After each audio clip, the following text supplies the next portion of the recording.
Aku pikir malam itu hanya akan menjadi sebuah sandiwara kecil untuk menyelamatkan sebuah rahasia keluarga. Tetapi ketika Mama Rita menatapku dan berkata, "Kalau malam ini kita mulai, jangan pernah berpura-pura lagi di depanku." Aku langsung sadar bahwa rencana sederhana yang kami susun beberapa jam sebelumnya telah berubah menjadi sesuatu yang jauh lebih besar. Namaku Arga. Saat itu usiaku 30 tahun dan aku baru 6 bulan bekerja sebagai pengelola sebuah penginapan keluarga di kota Arunika. Sebuah kota kecil yang berada tidak jauh dari kawasan perbukitan. Penginapan itu milik keluarga Mama Rita, perempuan berusia sekitar 50 tahun yang terkenal tegas, mandiri, dan sulit mempercayai orang lain. Aku mengenalnya bukan sebagai perempuan yang banyak bicara, melainkan sebagai sosok yang selalu menyimpan masalahnya sendiri. Hubunganku dengannya sebenarnya sederhana. Aku bekerja di penginapan miliknya dan selama beberapa bulan aku dipercaya mengurus berbagai pekerjaan, mulai dari pembukuan, perawatan kamar, sampai berhubungan dengan pemasok. Namun semuanya berubah pada suatu sore ketika Mama Rita memanggilku ke ruang belakang penginapan. Wajahnya tampak serius. "Arga, malam ini aku butuh bantuanmu," katanya.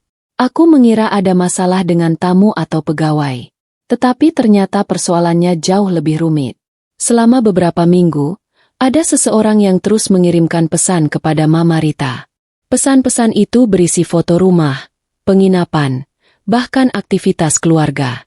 Orang tersebut seperti sedang mengawasi mereka. Lebih aneh lagi, isi pesannya selalu sama. "Kamu masih menyimpan sesuatu yang bukan milikmu."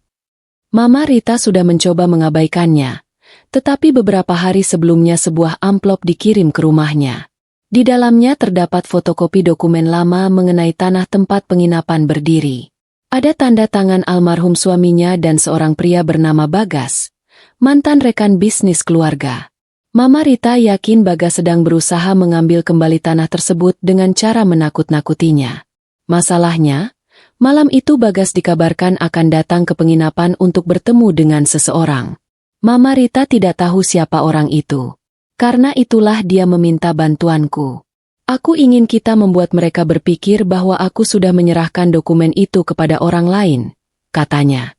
"Kita pura-pura saja sedang membicarakan sesuatu yang penting. Kalau ada yang mengawasi, mereka akan mengira dokumen sudah berpindah tangan." Aku mengangguk meski sebenarnya tidak yakin. Rencana itu sederhana. Malam hari, aku dan Mama Rita akan duduk di ruang makan penginapan, berpura-pura sedang membicarakan penyerahan dokumen. Kami sengaja menyalakan lampu ruangan dan membiarkan tirai sedikit terbuka agar siapapun yang mengawasi dari luar bisa melihat. "Kamu hanya perlu mengikuti pembicaraanku," kata Mama Rita. "Jangan terlalu banyak bertanya." Aku tertawa kecil. Kalau cuma pura-pura, seharusnya gampang. Mama Rita menatapku beberapa detik. "Jangan terlalu yakin." Sekitar pukul 9 malam, penginapan mulai sepi. Semua tamu sudah masuk kamar. Aku dan Mama Rita duduk di ruang makan sesuai rencana. Di atas meja terdapat sebuah map kosong yang sengaja dibuat seolah-olah berisi dokumen penting. Mama Rita mulai berbicara dengan suara cukup keras. "Besok semuanya harus selesai." Aku menjawab sesuai arahan. Kalau dokumen ini berpindah, mereka tidak akan bisa mengambilnya lagi. Kami menjalankan sandiwara itu selama hampir 20 menit. Tidak terjadi apa-apa. Aku mulai berpikir bahwa mungkin semuanya hanya kekhawatiran berlebihan. Tetapi sekitar pukul 10:15, Mama Rita tiba-tiba berhenti bicara. Tatapannya tertuju ke jendela. "Ada orang," bisiknya. Aku menoleh. Di seberang jalan terlihat sebuah mobil hitam terparkir tanpa lampu. Beberapa detik kemudian mobil itu pergi perlahan. Mama Rita berdiri dan mengunci pintu.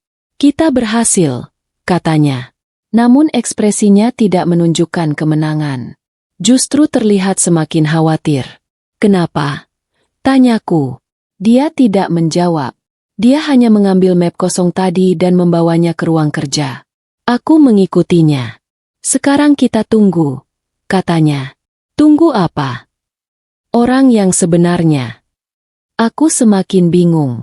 Beberapa menit kemudian terdengar suara ketukan dari pintu belakang penginapan. 3 kali. Pelan. Mama Rita langsung pucat. "Siapa?" Tanyaku. Aku tidak tahu. Dia meminta aku tetap di belakang. Ketika pintu dibuka, tidak ada orang. Hanya sebuah kotak kecil diletakkan di lantai. Mama Rita mengambilnya dengan tangan gemetar. Di dalamnya terdapat sebuah kunci tua dan secari kertas. Tulisan di kertas itu membuat wajah Mama Rita berubah. Kamu sudah memulai sandiwara itu. Sekarang selesaikan seperti yang pernah dijanjikan. Mama Rita langsung duduk. Aku bertanya apa maksudnya. Dia diam cukup lama sebelum akhirnya berkata bahwa kunci itu adalah kunci gudang lama milik suaminya. Gudang tersebut sudah bertahun-tahun tidak pernah dibuka. Kenapa orang itu tahu tentang kunci ini? Tanyaku. Mama Rita menatapku. Karena hanya ada 3 orang yang tahu. Aku mulai merasakan sesuatu yang aneh. Siapa saja? Mama Rita menyebut dirinya sendiri, almarhum suaminya, dan seorang perempuan bernama Lestari. Siapa Lestari? Tanyaku. Mama Rita tidak langsung menjawab. Orang yang seharusnya sudah tidak ada di kota ini. Malam itu rencana pura-pura kami berubah menjadi pencarian rahasia lama. Kami pergi ke gudang yang terletak sekitar 2 kilometer dari penginapan. Bangunannya tua dan hampir tertutup semak. Mama Rita memasukkan kunci ke pintu. Saat pintu terbuka, bau debu langsung memenuhi ruangan. Di dalam hanya ada beberapa rak, kardus, dan lemari besi. Kami mencari petunjuk berdasarkan pesan tadi. Setelah hampir 1 jam, aku menemukan sebuah kotak kayu di balik lemari. Di dalamnya ada beberapa surat lama. Mama Rita membaca surat pertama lalu terdiam. Apa? Tanyaku. Dia menyerahkan surat itu kepadaku. Isinya adalah surat dari almarhum suaminya kepada seseorang bernama Lestari. Isinya hanya beberapa kalimat, tetapi cukup membuatku menyadari bahwa masalah ini bukan sekadar soal tanah. Ada sesuatu yang sengaja disembunyikan bertahun-tahun. Sebelum kami sempat membaca surat berikutnya, terdengar suara langkah dari luar gudang. Kami mematikan lampu. Langkah itu berhenti tepat di depan pintu.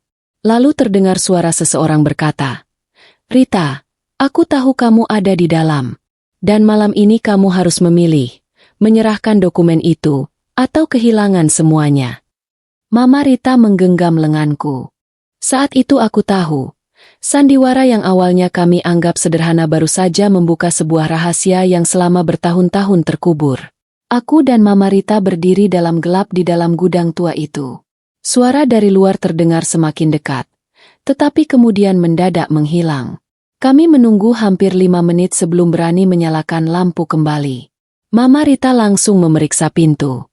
Tidak ada siapapun. Hanya jejak sepatu di tanah basah di depan gudang. Kita pulang, katanya. Aku mengangguk. Sepanjang perjalanan kembali ke penginapan, Mama Rita tidak banyak bicara. Aku akhirnya bertanya tentang Lestari. Aku ingin tahu siapa sebenarnya perempuan itu. Mama Rita menghela napas panjang. Lestari dulu bekerja bersama suamiku. Sebagai apa? Pengelola keuangan. Kemudian Mama Rita menceritakan bahwa sekitar 12 tahun lalu, suaminya menjalankan bisnis properti kecil bersama 2 orang rekannya. Bisnis tersebut berkembang pesat sampai suatu hari terjadi masalah keuangan. Sejumlah uang perusahaan hilang dan semua bukti seolah menunjukkan bahwa suaminya yang bertanggung jawab. Namun sebelum masalah itu masuk ke pengadilan, suaminya meninggal dunia karena serangan jantung. Sejak saat itu Mama Rita berusaha membersihkan nama suaminya. Lalu apa hubungan Lestari? Tanyaku. Mama Rita mengatakan bahwa Lestari adalah orang terakhir yang memegang pembukuan perusahaan sebelum semua masalah terjadi. Setelah suaminya meninggal, Lestari menghilang. Tidak ada kabar selama bertahun-tahun. Tapi kalau dia menghilang, siapa yang mengirim pesan sekarang? Tanyaku. Mama Rita tidak menjawab. Keesokan harinya, kami mencoba mencari informasi tentang Lestari. Aku menggunakan beberapa kontak lama dari penginapan. Ternyata seseorang pernah melihat perempuan dengan nama tersebut tinggal di kota sebelah. Kami tidak langsung pergi ke sana. Mama Rita justru memilih menunggu. Dia yakin orang yang mengawasi kami akan membuat kesalahan. Dan benar saja, Malam berikutnya sebuah pesan masuk ke ponsel Mama Rita. Isinya, gudang bukan tempat yang tepat untuk mencari jawaban. Cari di tempat pertama kali kamu bertemu suamimu. Mama Rita membaca pesan itu berkali-kali. Tempat pertama kali bertemu suamimu? Tanyaku. Dia menjawab pelan.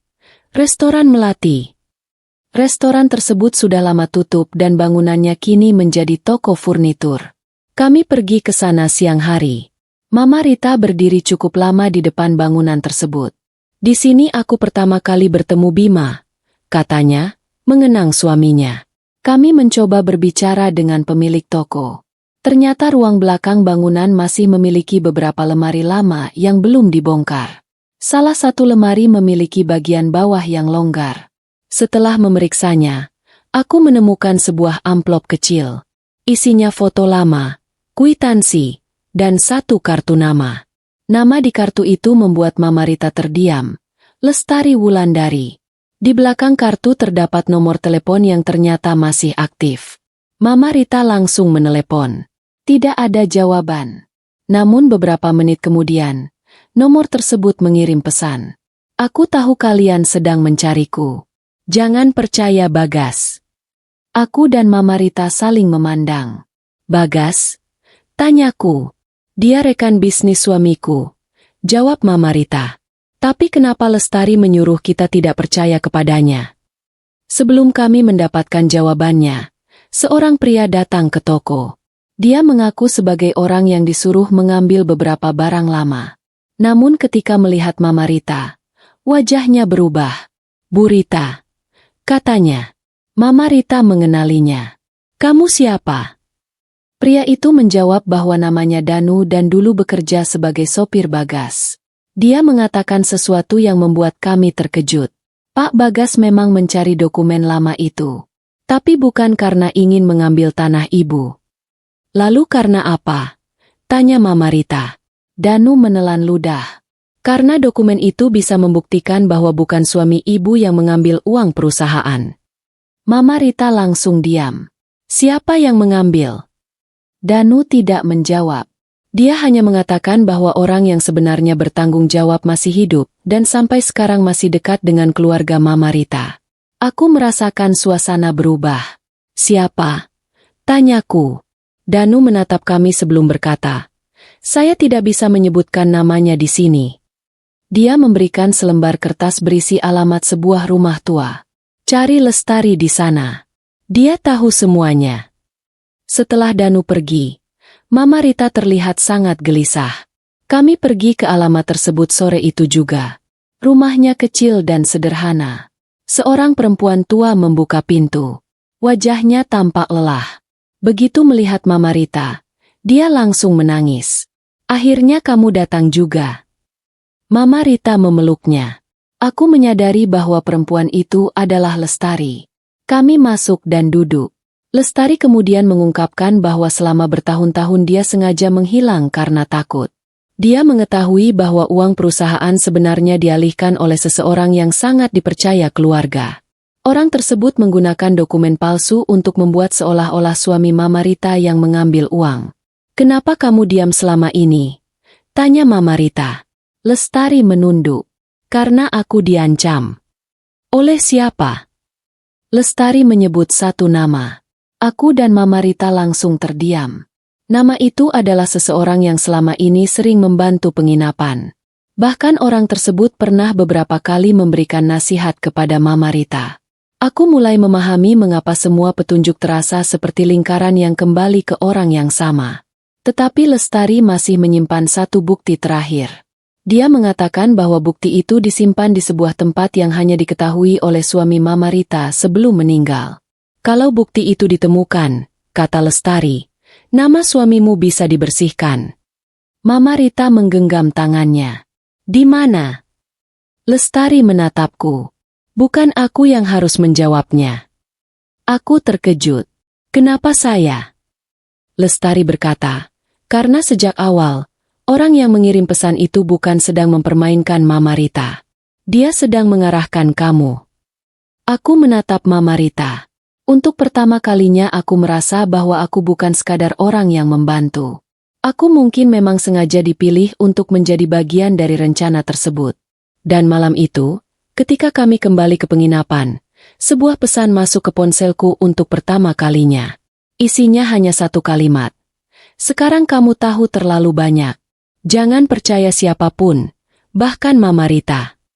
Pesan yang masuk ke ponselku membuat pikiranku kacau. Selama ini aku merasa sedang membantu Mama Rita mencari kebenaran, tetapi ternyata seseorang sengaja menjadikanku bagian dari permainan. Aku menunjukkan pesan itu kepada Mama Rita. Wajahnya langsung berubah. Aku tidak pernah meminta mereka melibatkanmu, katanya. Aku menjawab, tapi kenapa mereka memilihku? Mama Rita tidak tahu. Malam itu kami tidak tidur. Kami memeriksa semua pesan yang pernah masuk, mencatat waktu dan isinya. Ada pola yang mulai terlihat. Setiap kali kami menemukan petunjuk baru, selalu ada pesan beberapa jam kemudian. Seolah-olah seseorang terus memantau kami. Aku mulai memeriksa kamera pengawas penginapan. Pada rekaman 3 hari sebelumnya, terlihat seseorang berdiri di seberang jalan selama hampir 1 jam. Wajahnya tertutup topi. Tetapi dari cara berjalan, aku merasa pernah melihatnya. Aku memperbesar rekaman. Mama Rita kemudian berkata, "Itu Danu." Kami langsung menghubunginya. Danu awalnya tidak menjawab, tetapi akhirnya datang malam itu. Dia mengaku memang sering mengawasi penginapan, tetapi bukan untuk mengancam kami. Dia justru ingin melindungi kami. "Saya tahu siapa yang mengirim pesan," katanya. Tapi saya belum berani menyebut namanya. Aku mulai kesal. Semua orang bilang begitu. Kalau tahu, katakan. Danu menatap Mama Rita. Orang itu punya hubungan langsung dengan almarhum suami ibu. Mama Rita terdiam. Danu kemudian menyerahkan sebuah buku catatan lama. Buku itu milik Bima, suami Mama Rita. Di dalamnya terdapat catatan mengenai transaksi perusahaan. Beberapa halaman sengaja disobek, tetapi halaman terakhir masih utuh. Ada satu kalimat, "Kalau aku tidak sempat menjelaskan, cari orang yang selalu datang paling awal dan pulang paling akhir." Kami mencoba memahami maksudnya. Siapa orang yang selalu datang paling awal dan pulang paling akhir? Di penginapan, hanya ada beberapa pegawai lama. Salah satunya adalah Pak Yudi, penjaga malam yang sudah bekerja sejak zaman suami Mama Rita. Aku mulai mencurigainya. Namun Mama Rita menolak. "Yudi sudah seperti keluarga." Aku berkata, "Justru karena itu kita harus memastikan." Kami kemudian memeriksa ruang kerja lama Bima. Di sana ada buku tamu bertahun-tahun lalu. Nama Yudi muncul hampir setiap hari.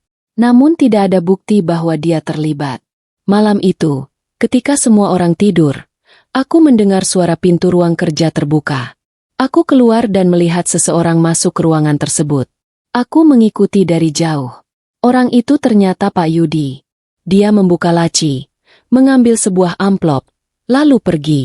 Aku tidak langsung mengejarnya. Aku mengambil foto dari kejauhan dan memberitahu Mama Rita. Kami memutuskan mengikuti Yudi keesokan harinya. Ternyata dia pergi ke sebuah rumah di pinggir kota. Di sana dia bertemu dengan seorang pria yang langsung kukenali dari foto lama, Bagas. Aku dan Mama Rita mengamati dari mobil. Mereka berbicara cukup lama. Kemudian Yudi memberikan amplop kepada Bagas. Kami hampir mengira Yudi adalah pengkhianat. Tetapi saat Bagas pergi, Yudi justru menelepon seseorang dan berkata, "Dokumen sudah saya amankan." Aku dan Mama Rita saling memandang. Ternyata Yudi mungkin bukan musuh. Kami mendekatinya. Yudi terkejut melihat kami. Setelah didesak, dia akhirnya mengaku bahwa sejak dulu dia mengetahui Bima sedang mencari bukti. Dia menyimpan beberapa dokumen karena Bima pernah memintanya menjaga dokumen tersebut jika terjadi sesuatu. "Kenapa tidak bilang?" tanya Mama Rita. Yudi menunduk. "Karena saya berjanji kepada Pak Bima." Dia kemudian menjelaskan bahwa Bagas bukan pelaku utama. Bagas justru sedang mencari dokumen yang sama karena dia ingin membersihkan namanya sendiri. Orang yang sebenarnya memanipulasi semua transaksi adalah seorang penasihat keuangan yang sangat dekat dengan perusahaan. Orang itu menggunakan beberapa orang sebagai perantara. Dan yang paling mengejutkan, Mama Rita pernah mempercayainya untuk mengurus seluruh dokumen warisan setelah suaminya meninggal. Namanya siapa?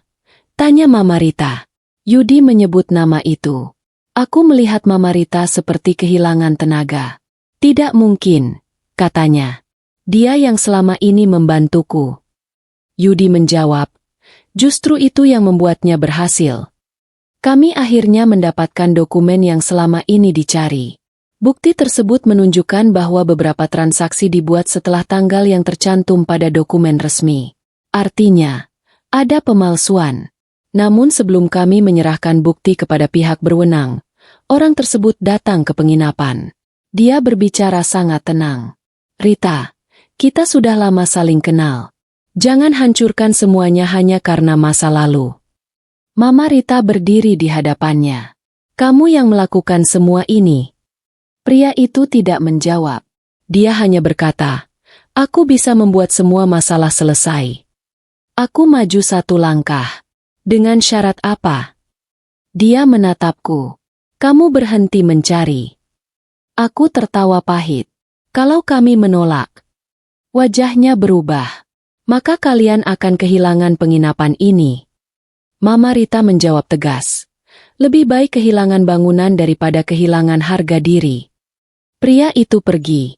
Setelah pintu tertutup, Mama Rita memelukku. Terima kasih. Namun sebelum kami sempat lega, polisi datang ke penginapan. Mereka mengatakan ada laporan bahwa kami menyimpan dokumen hasil pencurian. Aku terkejut. Seseorang ternyata sudah lebih dulu membuat laporan untuk menjadikan kami tersangka. Aku melihat Mama Rita. Sekarang kita tahu kenapa dia begitu berani, katanya. Dia bukan hanya memiliki dokumen lama. Dia juga sudah menyiapkan jalan untuk membungkam kami. Tetapi kami tidak menyerah. Kami menyerahkan salinan bukti kepada pihak berwenang dan menjelaskan semuanya. Proses pemeriksaan dimulai. Beberapa hari kemudian, fakta baru terungkap. Ternyata almarhum suami Mama Rita memang sudah lama mencurigai penasihat tersebut. Dia bahkan membuat rekaman suara sebelum meninggal. Rekaman itu akhirnya ditemukan di tempat yang tidak pernah kami duga, di balik jam dinding tua di ruang kerja. Dalam rekaman itu, Bima menyebut bahwa jika sesuatu terjadi padanya, orang yang harus dicurigai adalah orang yang paling dipercaya keluarga. Mama Rita menangis saat mendengar suara suaminya. Namun sebelum rekaman selesai, terdengar suara lain dari belakang. Suara seseorang yang mengatakan, kalau kamu terus bicara, semua orang yang kamu cintai akan ikut terkena akibatnya. Rekaman berhenti. Kami saling memandang. Kini tidak ada lagi keraguan. Rahasia yang selama ini membuat keluarga itu terpecah akhirnya mulai menemukan ujungnya. Setelah rekaman itu ditemukan, semuanya bergerak cepat. Bukti-bukti lama mulai diperiksa kembali dan beberapa orang yang sebelumnya tidak pernah dicurigai akhirnya dipanggil untuk memberikan keterangan. Mama Rita tetap terlihat kuat di depan orang lain, tetapi aku tahu sebenarnya dia sangat lelah. Selama bertahun-tahun dia hidup dengan pertanyaan tentang apa yang sebenarnya terjadi kepada suaminya. Kini jawaban itu perlahan muncul. Penasihat keuangan bernama Surya akhirnya diperiksa. Awalnya dia membantah semua tuduhan. Dia mengatakan bahwa transaksi tersebut merupakan keputusan Bima sendiri. Namun ketika dokumen asli dibandingkan dengan salinan yang ditemukan, terdapat perbedaan tanda tangan dan tanggal. Lestari juga memberikan kesaksian bahwa Surya pernah memintanya mengubah beberapa catatan. Danu membenarkan bahwa dia pernah diminta mengantarkan dokumen kepada orang lain. Sementara Yudi menunjukkan bukti bahwa Bima pernah menitipkan beberapa berkas sebelum meninggal. Semua bukti mulai membentuk satu rangkaian yang jelas. Surya ternyata telah memanfaatkan kepercayaan Bima dan beberapa orang di sekitarnya. Dia membuat transaksi palsu, mengalihkan dana, lalu menciptakan dokumen seolah-olah Bima yang bertanggung jawab. Ketika Bima mulai mengetahui semuanya, Surya mencoba menghentikannya. Setelah Bima meninggal, Surya menggunakan kekacauan keluarga untuk mengamankan dokumen dan membuat Mama Rita percaya bahwa masalah tersebut hanyalah utang lama. Bahkan selama bertahun-tahun, dia menawarkan bantuan hukum dan keuangan agar tetap dekat dengan keluarga. Mama Rita menangis ketika mengetahui kenyataan tersebut. Aku mempercayainya selama bertahun-tahun, katanya. Aku hanya bisa diam. Kadang-kadang pengkhianatan terbesar memang datang dari orang yang paling kita percaya. Namun masalah belum selesai. Dokumen asli yang ditemukan Yudi masih harus dipastikan keabsahannya. Karena itu kami menyerahkannya untuk diperiksa. Sambil menunggu hasil pemeriksaan, Mama Rita memutuskan untuk menutup penginapan selama beberapa hari. Kami membersihkan ruang kerja Bima. Saat membersihkan rak lama, aku menemukan sebuah kotak kecil yang tersembunyi di balik papan kayu. Di dalamnya ada surat yang ditulis Bima untuk Mama Rita. Surat itu ternyata belum pernah diberikan. Mama Rita membacanya perlahan. Isi surat tersebut tidak membicarakan uang atau bisnis. Bima justru meminta maaf karena selama ini terlalu banyak menyimpan masalah sendiri. Dia menulis bahwa jika suatu hari dia tidak ada, Mama Rita harus tetap melanjutkan hidup dan tidak membiarkan rasa takut menguasai dirinya. Mama Rita menangis. Aku memberikan waktu kepadanya untuk membaca sampai selesai. Setelah itu dia berkata, "Sekarang aku mengerti kenapa dia tidak pernah menyerah." Beberapa hari kemudian, hasil pemeriksaan dokumen keluar. Bukti tersebut dinyatakan memiliki nilai kuat untuk mendukung penyelidikan. Surya akhirnya tidak bisa lagi mempertahankan semua ceritanya.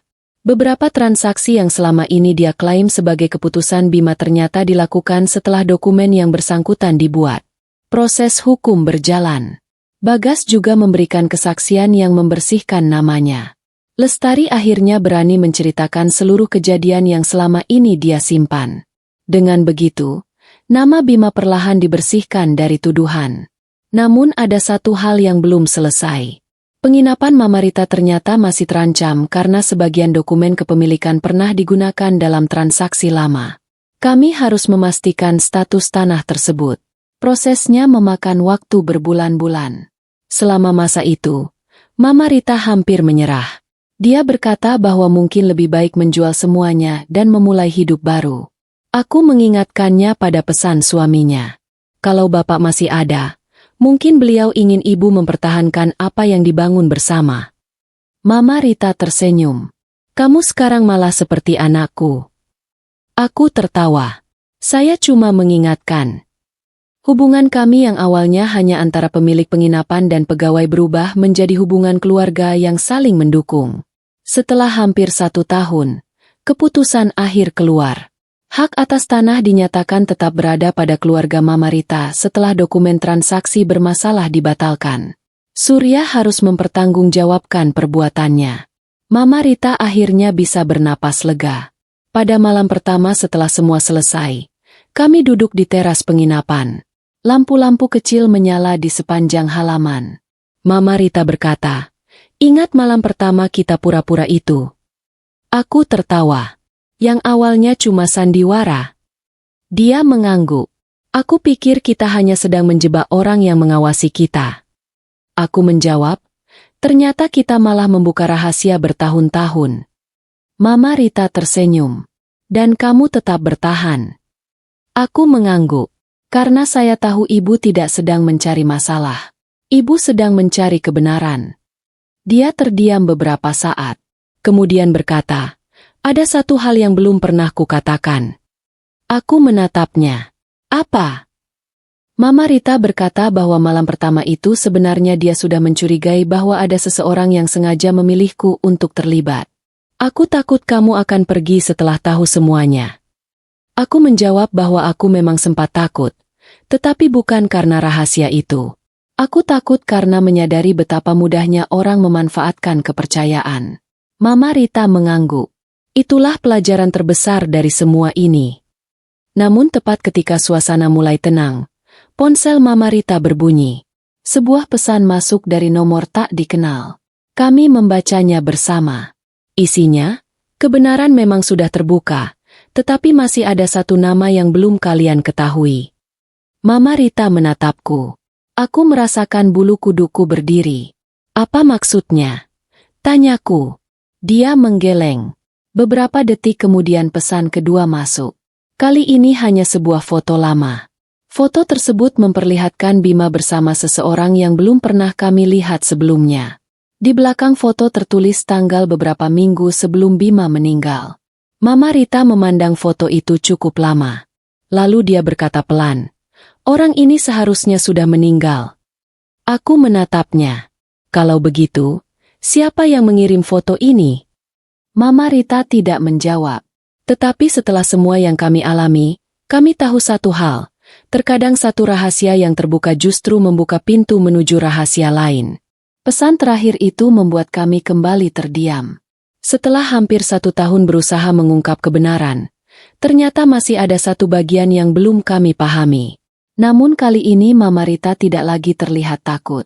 Dia justru tersenyum kecil sambil memandangi foto tersebut. "Aku tahu siapa orang ini," katanya. Aku terkejut. "Siapa?" Mama Rita menjelaskan bahwa pria dalam foto itu adalah Adrian, kakak sepupunya yang dulu bekerja bersama Bima. Bertahun-tahun lalu Adrian dinyatakan meninggal dalam sebuah kecelakaan di luar kota. Namun sebelum kecelakaan itu terjadi, Adrian pernah memberitahu Bima bahwa ada seseorang yang sedang mengatur penggelapan dana perusahaan. Jadi dia mungkin tidak meninggal. Tanyaku. Mama Rita menggeleng. "Aku tidak tahu." Kami akhirnya meminta bantuan pihak berwenang untuk menelusuri foto tersebut. Ternyata foto itu bukan pesan dari Surya atau orang yang ingin mengancam kami. Pengirimnya adalah Adrian sendiri. Dia ternyata masih hidup dan selama bertahun-tahun tinggal jauh dari kota karena takut menjadi target orang-orang yang terlibat. Adrian menjelaskan bahwa dia sengaja menghilang setelah kecelakaan karena mendapat ancaman. Dia mengetahui bahwa Bima juga sedang berada dalam bahaya. Namun dia terlambat memberitahu. Setelah mendengar kabar kematian Bima, Adrian memilih tetap bersembunyi sambil mengumpulkan bukti. Dia adalah orang yang mengirim sebagian pesan anonim kepada kami. Aku bertanya mengapa dia memilih menggunakan cara seperti itu. Adrian menjawab bahwa dia tidak tahu siapa yang bisa dipercaya. Bahkan dia sempat mencurigai Mama Rita karena beberapa dokumen menunjukkan adanya tanda tangan dari keluarga.